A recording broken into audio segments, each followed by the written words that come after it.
क्यों कुछ organisation fail हो जाती हैं हालांकि उनके पास रिसोर्सेज भी होते हैं, स्टाफ भी होता है, सिस्टम भी होता है, और दूसरी तरफ कुछ ऑर्गेनाइजेशन मुसलसल इम्प्रूव करती रहती हैं अपनी सर्विसेज को, अपनी प्रोडक्ट को। तो फ़र्क है किस चीज़ का? फ़र्क है क्वालिटी मैनेजमेंट का। आज हम specialised paper for office management 1 का सेकंड पार्ट करने लगे हैं, यानी basic concept of quality management या टोटल क्वालिटी मैनेजमेंट। हमारे सिलेबस के अंदर क्या-क्या चीज़ें शामिल हैं?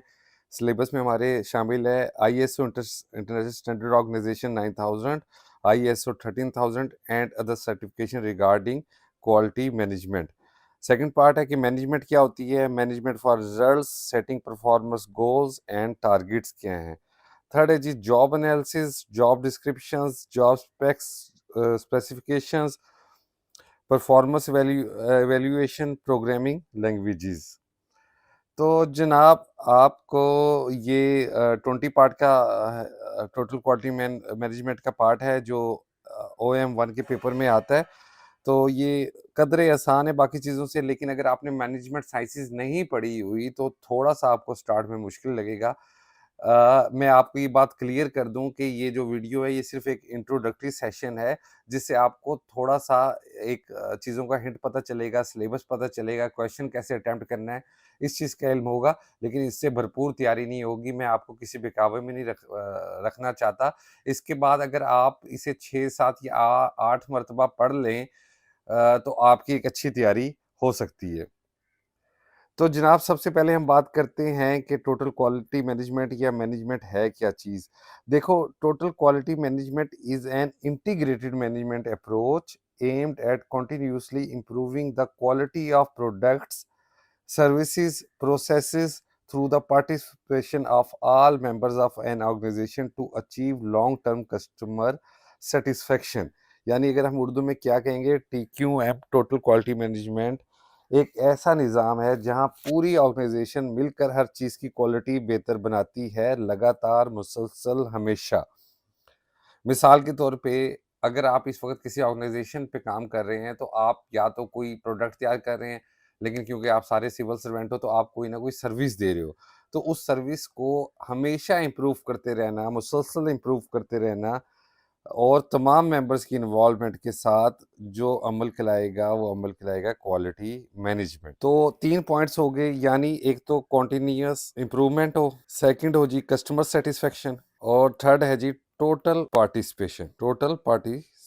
ये 3 पॉइंट टोटल क्वालिटी मैनेजमेंट की बुनियाद हैं। एक देखो होता क्या था, पहले ये होता था एक फैक्ट्री बनती थी, फैक्ट्री प्रोडक्शन शुरू कर देती थी, और फैक्ट्री जब प्रोडक्शन शुरू की कर देती थी तो चेक कब किया जाता था, जिस वक्त प्रोडक्ट तैयार हो जाती थी।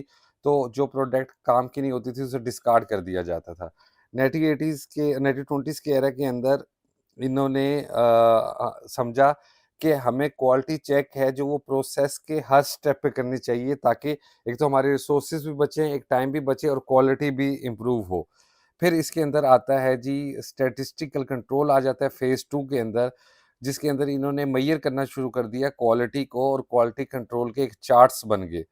फिर हम देखते हैं इसका थर्ड फेज़ इस सब्जेक्ट की एवोल्यूशन के अंदर जापान ने सबसे पहले इस आइडियाज़ को अडॉप्ट किया था मैन्युफैक्चरिंग इकोनॉमी के अंदर, और उन्होंने क्वालिटी इंप्रूव की थी, और उसमें जो साहब थे वो थे डेमिंग और जोसेफ। ये 2-4 नाम आपको क्वालिटी मैनेजमेंट के अंदर हमेशा मिलते रहेंगे। इन साहिबान ने इसके अंदर क्या किया था, इसके अंदर क्वालिटी इंप्रूव की थी, और जो जो सेकंड फेज था जिसमें स्टैटिस्टिक्स को इन्वॉल्व किया था। स्टैटिस्टिक्स क्या होती है? नंबर होते हैं। हर क्वालिटी चेक के अंदर उन्होंने कोशिश की थी कि इस चीज़ को इम्प्रूव किया जाए कि जब कोई प्रोडक्ट या सर्विस पब्लिक को मिल रही है तो हर स्टेप में उसकी क्वालिटी इम्प्रूव से इम्प्रूव होती जाए, क्योंकि क्वालिटी इम्प्रूव होगी तो नेशन इम्प्रूव होगी, नेशन इम्प्रूव होगी तो स्टेट इम्प्रूव होगी। फिर जी फेज 4 के अंदर हमने ये किया कि प्रिवेंशन शुरू कर दी इंस्टेड ऑफ डिटेक्शन। अब जो टोटल क्वालिटी मैनेजमेंट है उसके अंदर क्या है, उसके अंदर 3 पॉइंट हैं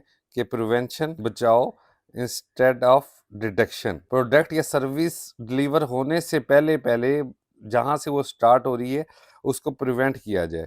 सेकंड है जी सिस्टम इम्प्रूवमेंट, सिस्टम को मुसलसल बेहतर बनाना है। इस सब्जेक्ट में आपने बस बेहतर से बेहतर चीजें बनाने की स्टेप्स देने, एवरीवन रिस्पॉन्सिबल, ऑर्गेनाइजेशन का एक छोटे से छोटा और बड़े से बड़ा शख्स रिस्पॉन्सिबल होगा। तो टीक्यूएम इवॉल्व होता है, इवॉल्व का मतलब ये है कि वो फलता फूलता है फ्रॉम इंस्पेक्शन बेस्ड अप्रोच से comprehensive organisation wide quality structure के, कल्चर के। अच्छा जी, अब आप देखें यहाँ से जो कस्टमर फोकस से हमें डायरेक्ट क्वेश्चन आ सकता है, कॉन्टिन्यूस इम्प्रूवमेंट से हमें डायरेक्ट क्वेश्चन आ सकता है, टोटल एम्प्लॉयमेंट से आ सकता है, वर्कर से लेके सीईओ तक, नायब कासी से लेके सेक्रेटरी तक।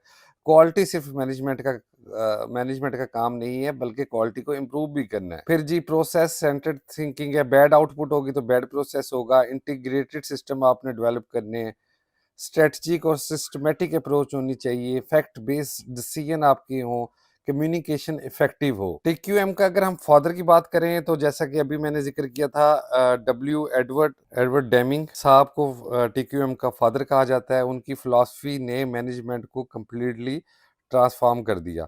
इम्पोर्टेंट आइडियाज़ की अगर आप बात करते हैं तो इम्पोर्टेंट आइडियाज़ के अंदर हमारे पास आ जाता है कि जी आपने जो है कांस्टेंट रहना है अपने पर्पस में, आपने कॉन्टिन्यूसली इम्प्रूव करना है, आपने ट्रेनिंग देनी है, आपने एजुकेशन देनी है। ये ना मैनेजमेंट की एक टीक्यूएम को आप सेपरेट नहीं कर सकते मैनेजमेंट साइंसेस से, बल्कि मैनेजमेंट की एक अप्रोच है। रियल वर्ल्ड में या गवर्नमेंट ऑफिस के लिए क्या है, जैसा कि मैंने बताया कि गवर्नमेंट ऑफिस इंप्रूव कर सकते हैं अपनी service delivery, ISO standard implementation कर सकते हैं। आईएसओ स्टैंडर्ड की जो ऑर्गेनाइजेशन है उसे कहते हैं इंटरनेशनल ऑर्गेनाइजेशन फॉर स्टैंडर्ड। अच्छा, ये स्टैंडर्ड्स एक स्टैंडर्ड बन गया कि जी एक मियार बन गया कि अगर आप इस तरह की सर्विस देंगे ना तो फिर हम आपको आईएसओ सर्टिफिकेट दे देंगे। उसकी एक बाकायदा फीस होती है, जैसा कि इस्लामाबाद पुलिस को, ट्रैफिक पुलिस को आईएसओ मिला हुआ है, फिर कोई प्राइवेट कंपनीज को आईएसओ मिला हुआ है, तो बकायदा उसके लिए अप्लाई करना पड़ता है और अपने स्टैंडर्ड्स को बेहतर करना पड़ता है। तो total quality management principles are operationalised through international quality standard like ISO 9000। आपने इसका जवाब देना है, इसमें डेफिनेशन होनी चाहिए, डेफिनेशन के अंदर कीवर्ड्स हों, ऑब्जेक्ट की अगर एवोल्यूशन थोड़ी सी लिख दें तो बेहतर रहेगा, प्रिंसिपल्स और conclusion. TQM is not merely a management technique but a culture that transform through continuous improvement, quality and responsibility। ये बहुत अच्छी डेफिनेशन है कि टीक्यूएम सिर्फ एक मैनेजमेंट की टेक्निक नहीं है, बल्कि ये एक कल्चर है, एक सकाफत है, एक माहौल है जो एक ऑर्गेनाइजेशन को ट्रांसफॉर्म करता है। किसमें? ताकि वो कॉन्टिन्यूस इम्प्रूवमेंट करता रहे और कलेक्टिव रिस्पॉन्सिबिलिटी मिलती रहे। तो जनाब अगर हम प्रीवियस पेपर्स देखें तो प्रीवियस पेपर्स में salient features of ISO 9000, ISO 13000 आए हैं सोप 2024 में, ये ऑनलाइन अवेलेबल हैं। सेकंड क्वेश्चन आया हुआ है, what is TQM, total quality management क्या है, explain at least 4 principles obligations of total quality outlined in doctor Deming's, जैसे अभी डेमिंग की फिलॉसफी की हमने बात की, in operational theory of management सोप 2021 में। फिर हमारे पास एक आया हुआ जी, briefly explain at least 5 of the 7 quality management principles of ISO 9000 2015 that can be applied to promote organizational improvement। SOAP 2016 में देखें तो हमारे पास आता है methods of job analysis, जो प्योरली मैनेजमेंट का टॉपिक है, टेक्निक्स ऑफ जॉब इवेल्यूएशन। तो ये आपको थोड़ा सा बोरिंग भी लगेगा अगर आपने मैनेजमेंट साइंसेस का बैकग्राउंड नहीं, लेकिन अब हमने करना तो है। लेकिन एक बात ये याद रखिएगा कि ये 20 या 30 पार्ट, मैक्सिमम 30 पार्ट का ये आ सकता है, लेकिन अगर ये 20 पार्ट का आपके पास आता है तो आप इसको, मेरा जो ख्याल है वो 6 से 8 घंटे के अंदर आप इसको आसानी के साथ कर सकते हैं। अब हम क्वेश्चन का एक इवेल्युएशन करते हैं जी। एक साहब ने जो, जैसा कि हमारा तरीकाकार है 100 डे प्लेलिस्ट की वीडियोस में, concept explain the salient feature of ISO 9000, ISO 13000, ISO 9000 are the basic parameter of quality management and concept. अच्छा, इस देखो, explain the salient features of ISO 9000, ISO 13000, उसने नहीं आपसे पूछा कि क्वालिटी मैनेजमेंट कहाँ है, लेकिन आपको उसका इंट्रोडक्शन में एक क्वालिटी मैनेजमेंट का, ज़ाहिर बात है आप डेफिनेटली आपने तैयार किया होगा, इस एस्पायरेंट ने भी तैयार किया होगा, तो उसका इंट्रोडक्शन तो देना कि टोटल क्वालिटी मैनेजमेंट क्या चीज़ है। टोटल क्वालिटी मैनेजमेंट है जो वो एक कॉन्टिन्यूस प्रोसेस है, या कोई डेमिंग की डेफिनेशन दे दें, या जो भी आपने डेफिनेशन तैयार की है वो डेफिनेशन तो आपको देनी चाहिए ना। उसके बाद आप इस डेफिनेशन को लिखें कि इंटीग्रेटेड मैनेजमेंट अप्रोच है at continuously improving the quality of product service processes through the participation of all members of an organization to achieve long term customer satisfaction. फिर उसके बाद आप इसकी डिटेल बनाएं, इसकी अलग बनाएं और इसकी अलग बनाएं, और फिर उसके बाद आप इनके मुतालिक लिखें. Quality management is the process of making sure that a product and service meets certain standard and expectation. ISO stand for International Standard Organization. It is an independent non-governmental organization made of members from the international standard bodies of over 160 countries that set international standard related to product and service. ISO has published over 13,000 standards. The salient feature of ISO 9000 are as under. फिर जी ISO के यहाँ पे लिखें, यहाँ पे आपकी definition होनी चाहिए कि सेलिएंट फीचर्स. देखो प्रेजेंटेशन बहुत इंपॉर्टेंट है.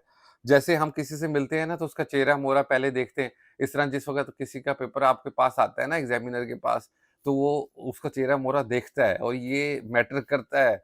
चाहे ये 10% मैटर करता हो या 5% मैटर करता हो, लेकिन ये मैटर करता है और आपको प्रेजेंटेशन में थोड़ी सी तवज्जो देनी चाहिए.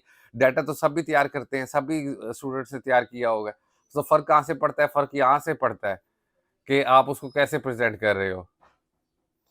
सेलिएंट फीचर ऑफ ISO 9000 एक डेफिनेशन बन गई. अब जिस वक्त एग्जामिनर देख रहा है ना तो उसे एक हेडिंग मिल जाएगी और वो पता चल जाएगा कि उसने अंदर क्या लिखा हुआ है, बजाय कि वो यहाँ पे ढूंढता रहे कि जी अंदर क्या लिखा हुआ है. तो इससे बेहतर है कि आप इसके अंदर अच्छी अच्छी हेडिंग्स दें. अच्छा जी, फिर उसके बाद ये customer focus. Quality management primarily focus on requirement of customers needs. फिर उसके बाद leadership. It helped leaders to establish unity of purpose and directions, engagement of people, process approach, फिर इम्प्रूवमेंट, फिर एविडेंस बेस्ड डिसीजन मेकिंग. अच्छा, ये जिस वक्त भी आप कोई कैप्शन देंगे ना तो उसके जो वर्ड्स होंगे ना उसका पहला लेटर आपने कैपिटल लिखना है. Relationship management. फिर जनाब it manages the organisation relationship with different parties for success. Moreover, ISO 13000 does not define principles of quality management. However, it specifies the requirement for process unfilled. Plastic के spelling गलत है. ये plastic का chemical name है product. अब sir उसके बाद अगर आपके पास टाइम है, ये टाइम मैनेजमेंट आपने करनी है. आप इसका कंक्लूजन डालें और कंक्लूजन के अंदर लिखें कि ये आपको हमारी ऑर्गेनाइजेशंस को कैसे इफेक्ट करता है. चाहे उसने पूछा है या नहीं पूछा कि TQM को अप्लाई करके हम अपनी पब्लिक, हम अपनी मिनिस्ट्री, हम अपने डिपार्टमेंट्स या गवर्नमेंट जो सर्विस दे रही है उसको कैसे इम्प्रूव किया जा सकता है. अपना ढेर सारा ख्याल रखिएगा. आपका काफ़ी वक्त ले लिया. Thank you so much. बहुत जल्दी मिलेंगे. अल्लाह हाफिज़.